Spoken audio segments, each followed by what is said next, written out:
Ito na naman si bakla. Ano kaya makain? O di magsalad para naman healthy. Sesame seeds. Finger peppers. Tapos, lagyan ng pepper flakes. Naku, hindi ba masyadong maanghang ito? Tapos, lagyan ng mainit na mantika. Ay! Toyo daw.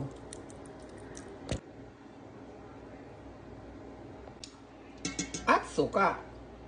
Tapos, pepino. Tapos, carrots.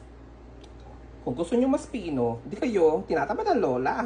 Tapos, lagyan ng manok na pinakuluan sa tubig. Of course. Asin, luya, at green onions. Siguraduhin luto. Alam mo naman dito sa Amerika, si RFK, pinatanggal na ata ang FDA. Tapos, lagyan ng kaunting cilantro. O yan, di ba? Mas maganda.